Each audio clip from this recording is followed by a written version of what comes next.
अभी तक हमने देखा कि शिया भूख की वजह से लिफ्ट में ही बेहोश हो गई थी, जिसके बाद जियांग अब उसे हॉस्पिटल लेकर आ जाता है। और तभी फिर सिम्बा भी वहाँ पर आता है तो शिया अपना फेस कवर कर लेती है। तो सिम्बा उसका हाथ पकड़कर गुस्से से कहता है कि ये पहली बार है कि जब मैंने तुम्हें ज्यादा भूख की वजह से बेहोश होते देखा है। तो शिया फिर कहती है कि मुझे नहीं पता कि ये कैसे हो गया। तो फिर सिम्बा उसे ये सारी बातें एक्सप्लेन करने के लिए कहता है कि तभी जियांग आकर कहता है कि इसे क्या एक्सप्लेन करना है। तो शिया कहती है कि कुछ नहीं, वो बस मेरी तबीयत के बारे में पूछ रहा है। तो जियांग इस पर कहता है कि मैंने डॉक्टर से बात कर ली है, उन्होंने कहा है कि तुम्हें कभी भी डिस्चार्ज मिल सकता है।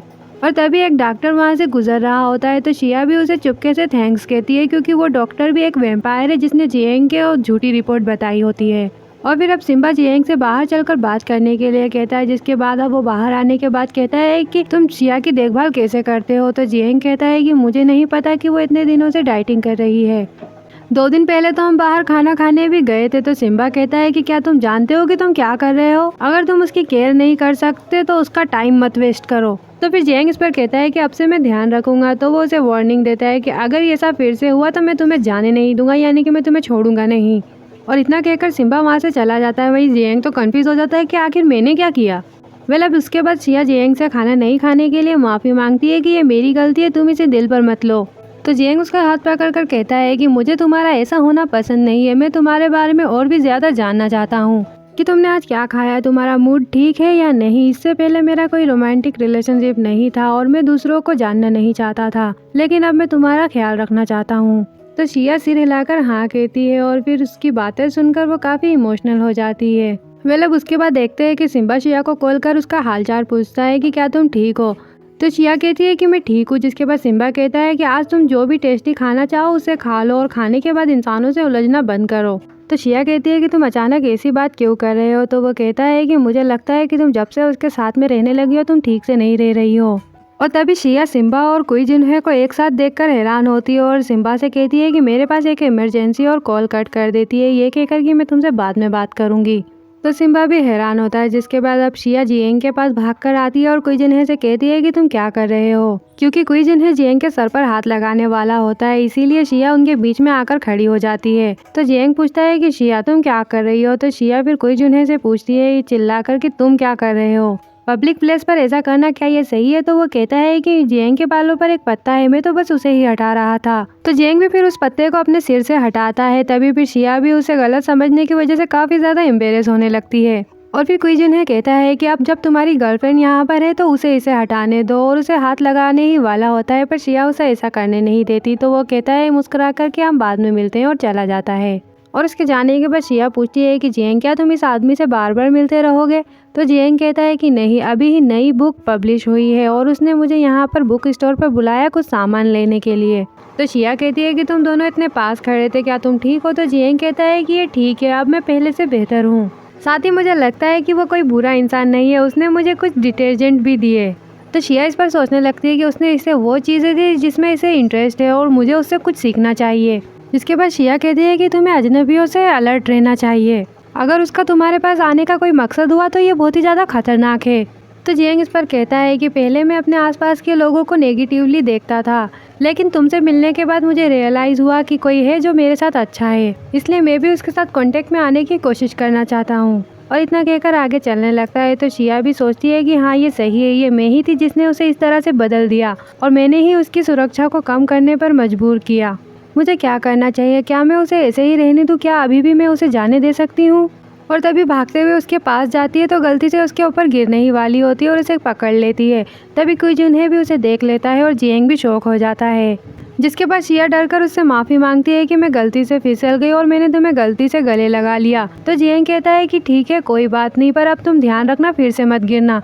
तो शिया एम्बेरस होकर वहाँ से भाग जाती है। तो जियांग भी उसे हैरानी से देखने लगता है। वहीं कुई जुनहे भी उसे ऐसे देखकर मुस्कुराता है और कहता है कि लगता है सिंड्रोम उभरने वाला है, और फिर अपनी कार में बैठकर वहाँ से चला जाता है। अब उसके बाद देखते हैं कि शिया लिंसी से उस सिंड्रोम के बारे में पूछती है। तो लिंसी उसे बताती है कि ये एक ऐसा सिंड्रोम है जो कि सिर्फ प्यार करने पर होता है, जब तुम किसी को पसंद करते हो तो तभी ऐसा सिंड्रोम आता है, और नॉर्मली ये सभी में होता है, लेकिन वैम्पायर में ये 10 गुना ज़्यादा होता है। तो शिया पूछती है कि तो फिर इससे क्या होगा, तो वो बताती है कि इससे तुम्हें उसे छूने का मन करेगा और तुम एक्साइटेड हो जाओगी। और पूछती है कि क्या तुम अब सिम्बा को पसंद करने लगी हो। तो शिया कहती है कि तुम ये क्या कह रही हो, तुम अचानक उसकी बात क्यों कर रही हो। मैंने बस कुछ अफवाहें सुनी है, इसलिए मैंने सोचा कि मैं तुमसे इस बारे में पूछ लूँ और अब मैं तुमसे बाद में बात करूंगी कहकर कॉल कट कर देती है। और फिर सोचती है कि क्या ये उस आइलैंड पर हुए किसकी वजह से हो रहा है जो मैं ऐसी बनती जा रही हूँ। और तभी सोचती है कि ऐसी बकवास सोचना बंद करो और तुम पागल होती जा रही हो। और परेशान होकर कहती है कि शिया तुम पूरी पागल हो रही हो। तभी फिर जियांग का मैसेज आता है और वो उसे घर पर फिल्म देखने के लिए बुला रहा होता है। अब उसके बाद देखते हैं कि शिया जियांग के घर पर पहुंच चुकी होती है और वो थोड़ी सी नर्वस होती है। तो जियांग उसे ऐसे देखकर कहता है कि शिया तुम्हें क्या हुआ है, अगर तुम्हारी इच्छा नहीं है तो तुम खुद को मजबूर मत करो। और पूछता है कि क्या तुम्हें सच में डरावनी फिल्मों से डर नहीं लगता। तो शिया कहती है कि ऑफकोर्स मैं उन्हें देख सकती हूँ, मुझे उन्हें देखना पसंद है जब तक कि इसमें कोई भूत ना हो। तो जियांग भी इस पर सिर हिलाकर ओके कहता है। और फिर शिया वहीं पर सोचने लगती है कि शिया शांत हो जाओ, पिछली बार ऐसा सिर्फ एक बार हुआ था और कोई जुन्हे ने जो सिंड्रोम बताया वो मेरे साथ हो रहा है, इसके बारे में मुझे नहीं सोचना चाहिए। और चुप होकर बैठ जाती है, जिसके बाद जियांग भी एक मूवी लगाकर शिया के पास आकर बैठ जाता है। तो शिया फिर उससे कहती है कि काफ़ी टाइम हो गया जब से हमने कोई फिल्म नहीं देखी। तो जियांग कहता है कि तुम सही हो, हमने अपनी पहली फिल्म सिर्फ हमारी पहली डेट के दौरान ही देखी थी, क्या तुम्हें अभी भी याद है। तो शिया इस पर मुस्कुराकर कहती है कि हाँ मुझे याद है, उस टाइम पर तुम्हारी बिल्कुल भी इच्छा नहीं थी। और फिर जियांग कहता है कि मैंने सच में कभी नहीं सोचा था कि हम दोनों डेटिंग करेंगे और ये काफ़ी मैजिकल है। तो शिया भी कहती है कि हाँ ये सही है। और तभी फिर मन में सोचने लगती है कि उस समय तुम सिर्फ मेरा शिकार थे। और फिर वो जियांग को देखे जा रही होती है। तो तभी जियांग उसे पूछता है कि शिया तुम्हें क्या हुआ है। और तभी फिर शिया जियांग के ऊपर आ जाती है और उसे देखने लगती है। तो जियांग भी काफ़ी ज़्यादा घबरा जाता है, पर तभी घबरा कर दूर हट जाती है और कहती है कि मेरी तबीयत थोड़ी ठीक नहीं है, अब मैं घर जाऊंगी कहकर वहाँ से भाग जाती है। तो जियांग भी पहले तो घबरा कर उठता है, पर तभी मुस्कुराने लगता है। और वहीं शिया घबराते हुए घर पर आती है और सोचती है कि ये कैसा सिंड्रोम है, मुझे इसके बारे में पूछना ही होगा। और अब जियांग को दिखाते हैं जो कि अपना काम कर रहा होता है, पर तभी वो काम करते हुए सिर्फ शिया के बारे में ही सोच रहा होता है कि शिया कैसे उसके इतने क्लोज आ गई थी। और यही सोचकर कहता है कि मैं ये क्या सोच रहा हूँ, मुझे बस अपने काम पर फोकस करना चाहिए। और फिर से अपना काम कंटिन्यू करने लगता है कि तभी उसे कोई जुन्हे का मैसेज आता है जो कि उसे बुक के बारे में बात करने के लिए बाहर बुला रहा होता है। अब उसके बाद हम देखते हैं कि जियांग और कोई जुन्हे दोनों स्कूल में आए होते हैं, जहाँ पर वो कुछ अपने बारे में बातें करते हैं और अपने बुक के काम से रिलेटेड बातें भी करते हैं। तभी कोई जुन्हे कहता है कि मैंने तुम्हारी बुक्स को पढ़ा है, हालांकि तुम्हारी राइटिंग सच में काफ़ी अच्छी है, लेकिन तुम्हारे काम को पढ़ने के बाद मुझे पता चला कि तुमने अकेलेपन के बारे में सच में काफ़ी अच्छा लिखा है, जिसने मुझे सरप्राइज़ कर दिया और इसमें मैंने खुद को देखा। तो जियांग भी हैरानी से कहता है कि तुमने खुद को देखा। तो कोई जुन्हे इस पर कहता है कि मैंने कभी किसी को नहीं बताया कि मेरे पास भी डार्क एक्सपीरियंस है। जब मैं तुम्हारी नोवेल पढ़ रहा था तो मुझे ऐसा लग रहा था कि वो सब मेरे पास वापस आ गया है और वो सारी बातें मेरे दिमाग में आ गई। और फिर जियांग चुपचाप सुन रहा होता है। तो वो कहता है कि क्या मैं जो कह रहा हूँ उससे तुम बोर हो रहे हो। तो जियांग कहता है कि मैं तुम्हें समझता हूँ, क्योंकि पहले मेरे पास भी ऐसा ही एक्सपीरियंस था और इसीलिए मैं ऐसी कहानियाँ लिखने में कामयाब हो पाया। तो कोई जिन्हें कहता है कि क्या तुम जानते हो कि लोगों को जानना और उनसे बातचीत करना सच में आसान नहीं है, और जिनके पास सेम एक्सपीरियंस है जो तुम्हारे दिल के सबसे गहरे हिस्से में है, और मुझे लगता है कि हम दोनों दोस्त बन सकते हैं। तो जियांग भी इसे बस चुपचाप देख रहा होता है। अब उसके बाद हम शिया को देखते हैं जो कि अचानक से उठती है और उसने जियांग के बारे में सपना देखा होता है। तो वो उसके वजह से परेशान हो रही होती है, क्योंकि उसने अजीब ही सपना देखा होता है कि जियांग ने अपने सारे कपड़े उतार दिए होते हैं। और यही सोचकर वो परेशान होती है कि मैं ऐसा क्यों सोच रही हूँ, मैं पागल हो रही हूँ। और तभी जियांग आकर उसके घर का डोर नॉक करता है। तो शिया भी जल्दी से बाहर आकर उसे देखकर हैरान हो जाती है और पूछती है कि क्या हुआ। तो जियांग उसे कहता है कि अगर तुम फ्री हो तो मेरे साथ आर्ट गैलरी चलो, मेरे पास 2 VIP टिकट है। तो शिया उसे मना कर देती है कि अब मैं आर्ट गैलरी नहीं जाऊंगी। तो फिर जियांग उसे कहता है कि ठीक है कोई बात नहीं, तो फिर मैं कुई जुन्हे के साथ में चला जाऊंगा। तो कुई जुन्हे का नाम सुनते ही शिया कहती है कि रुको जियांग, मैं भी तुम्हारे साथ में चलूंगी। और अब देखते हैं कि कुई जुन्हे और जियांग और शिया तीनों ही आर्ट गैलरी में आए होते हैं, जहाँ कुई जुन्हे और जियांग तो साथ में बात कर रहे होते हैं, वहीं शिया अकेले एक तरफ खड़ी होती है। तभी जियांग उसे देखकर कहता है कि शिया तुम वहाँ क्या कर रही हो।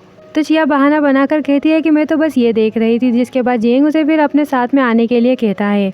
तो शिया भी उसे सिर हिलाकर ओके कहती है और तभी सोचती है कि जितना हो सके मुझे उससे दूर रहने की कोशिश करनी चाहिए, और अगर मैंने फिर से अपने आप पे कंट्रोल खो दिया तो क्या होगा। यानी वो जियांग से दूर रहने के लिए सोच रही होती है, क्योंकि उसे पहले से ही अजीब अजीब सपने आ रहे होते हैं। और कहती है कि लेकिन अभी मैं जियांग को इस आदमी के साथ अकेले नहीं रहने दे सकती।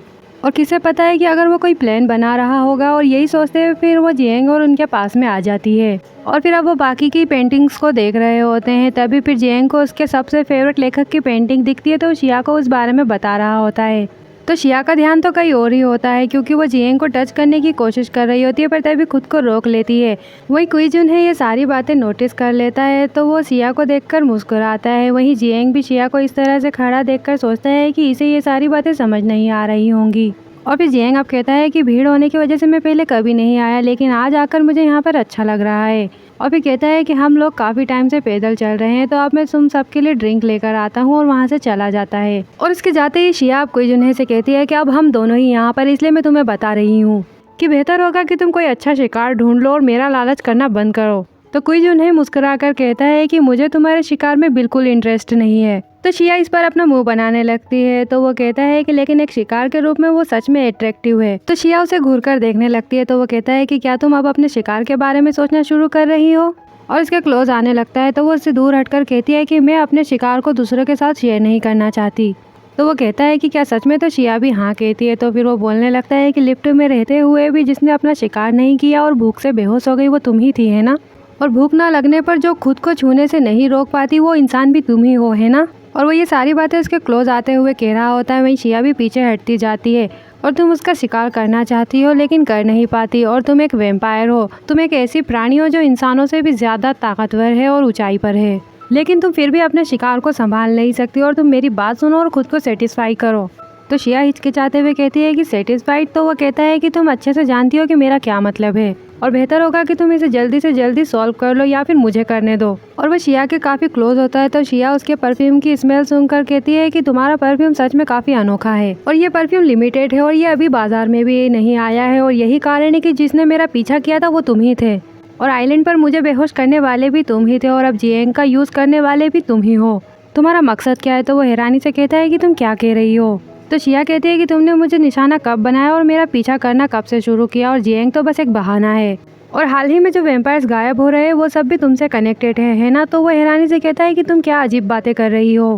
पहली बात कि मैंने तुम्हारा कभी भी पीछा नहीं किया, और दूसरी बात जो तुम लापता वैम्पायर्स के बारे में बात कर रही हो उनका मुझसे कोई लेना देना नहीं है, और मुझे तुम में कोई भी इंटरेस्ट नहीं है। मुझे जिसमें इंटरेस्ट है वो है जियांग। तो शिया इस पर मुस्कुराकर कहती है कि तुम्हें मानना ही होगा, क्योंकि तुमने जो परफ्यूम लगाया है ये उसी व्यक्ति की स्मेल की तरह है जिसने मेरा पीछा किया था, और अभी ये परफ्यूम बाजार में भी नहीं आया है, तो ऑफकोर्स ये तुम ही होगे। तो वो कहता है कि सिर्फ इसी वजह से तुम्हें लगता है कि वो मैं हूँ? तो शिया कहती है कि ये सिर्फ मेरा अंदाज़ा है, लेकिन तुम शक के घेरे में हो। तो क्विजुन उसे बताता है कि यह परफ्यूम मुझे एनएल कॉस्मेटिक कंपनी के द्वारा दिया गया था, क्योंकि मैंने उनके साथ एक फ़ोटोशूट कराया था, और ये सच है कि ये अभी बाजार में नहीं आया है। अगर तुम्हें ये पसंद है तो मैं तुम्हें एक दे सकता हूँ। तो शिया कहती है कि मुझे ये नहीं चाहिए। कि तभी जियांग भी वहाँ पर आकर उन्हें बात करते हुए सुनकर पूछता है कि तुम दोनों क्या बात कर रहे हो? तो वो दोनों कहते हैं कि कुछ भी नहीं, जिसके बाद अब वो तीनों आर्ट एग्जीबिशन से बाहर आते हैं। तो जियांग क्विजुन से कहता है कि आज मुझे सचमुच काफ़ी अच्छा लगा, और मुझे इनवाइट करने के लिए थैंक्स। तो क्विजुन भी इस पर कहता है कि तुम्हारा वेलकम है, और फिर अब मैं चलता हूँ कहकर जाने लगता है। पर तभी रुककर जियांग से कहता है कि तुम अपनी हेल्थ का ख्याल रखना, और वहाँ से चला जाता है। तो जियांग हैरान होकर कहता है कि मेरी हेल्थ का ख्याल रखना? और फिर तभी शिया से कहता है कि शिया अब हम भी चलते हैं। तो वो भी उसे ओके कहती है, जिसके बाद वो आगे चलने लगता है। तो शिया क्विजुन की बात पर कहती है कि अपनी हेल्थ का ख्याल रखने से उसका क्या मतलब है, हमने तो बस हाथ ही पकड़े थे, और फिर जियांग के पीछे जाने लगती है। अब उसके बाद हम यूजू को देखते हैं, और उसका मैनेजर आकर उसे कहता है कि प्रेसिडेंट यूजू, मुझसे एक बहुत बड़ी मिस्टेक हो गई है कि एक्सपेरिमेंट की खुशबू खत्म नहीं हुई है। मैं पहले ही आइलैंड पर जा चुका हूँ, और शिया ने उससे पहले ही उसे स्मेल कर लिया था। तो उसने मुझे कॉल करके उन लोगों की लिस्ट मांगी है जिन्हें हमने ये परफ्यूम गिफ्ट किया था, और मुझे नहीं पता कि ये सुराग उन्हें मुझ तक पहुंचा सकता है या नहीं, और अगर कोई भी सिचुएशन आई तो मैं सरेंडर कर दूंगा, लेकिन मैं तुम्हें इसमें शामिल नहीं करूंगा। तो यूजू उसे कुछ पैसे देकर कहता है कि जब जाने का टाइम आए तो बस चले जाना, और वैसे भी मेरे पास ज़्यादा टाइम नहीं है। तो वो मना करता है कि नहीं, मैं नहीं जाऊंगा, भले ही वो मुझे ढूंढ ले, मैं फिर भी तुम्हें इसमें नहीं फंसने दूंगा। तो फिर यूजू जियोकेन के बारे में पूछता है, और ये जियोकेन कोई और नहीं, ये वही लड़की श्याओ है जो कि जियांग का स्टॉकर बनकर उसका पीछा कर रही थी ताकि वो उसका शिकार कर सके, पर तभी वो किडनैप हो गई थी।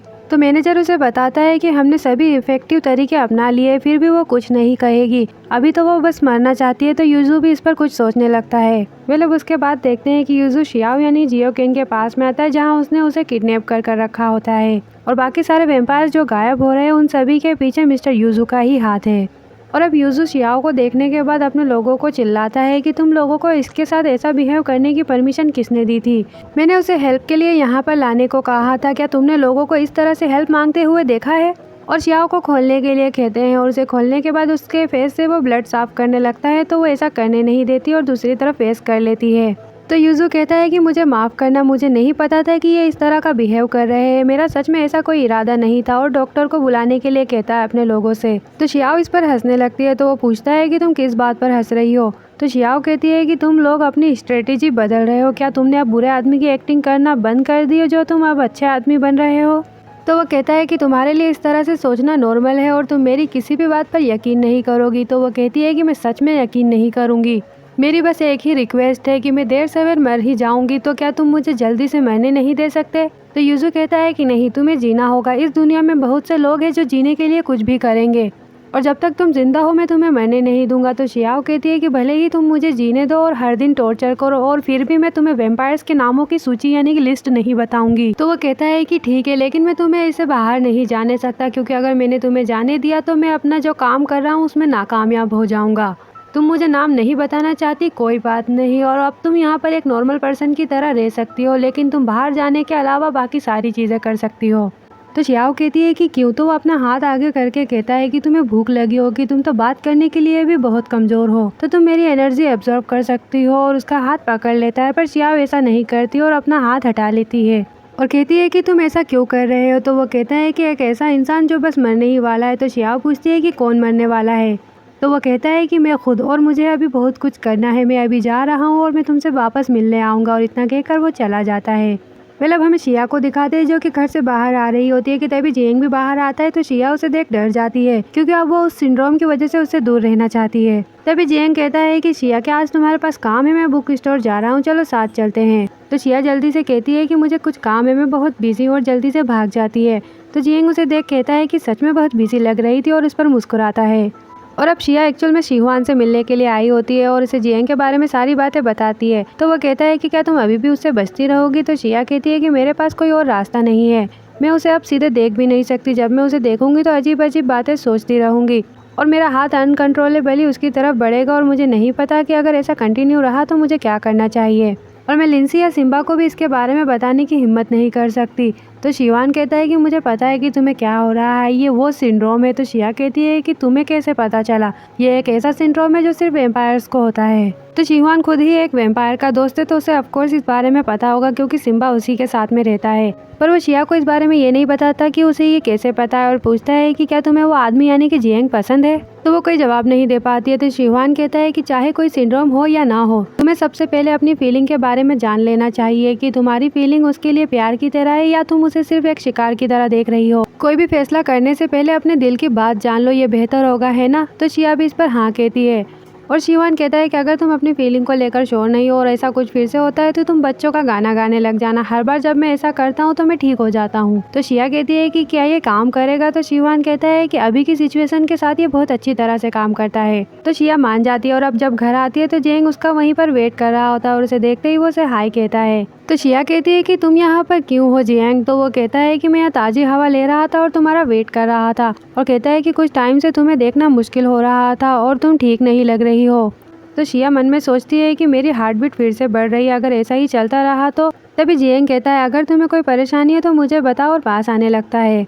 तो शिया कहती है कि मेरे पास मत आओ, मैं ठीक हूँ और इसका तुमसे कोई लेना देना नहीं है, ये मेरी अपनी परेशानी है, तुम फिक्र मत करो। इन दिनों मैं बहुत थकी हुई हूँ, मैं अब घर जाऊंगी कहकर जल्दी से अंदर चली जाती है और दरवाज़ा बंद कर लेती है और जोर से चाइल्ड सॉन्ग गाने लगती है। तो जियांग भी हैरान हो जाता है। अब सिम्बा को दिखाते हैं तो वैम्पायर्स ने सभी वैम्पायर्स के लिए पार्टी रखी होती है। तो सिम्बा शिया को भी आने के लिए कहता है, तो शिया मना कर देती है कि मुझे बहुत सी चीज़ें मैनेज करनी है और मेरा मूड भी नहीं और मेरा दिमाग भी उलझन में है।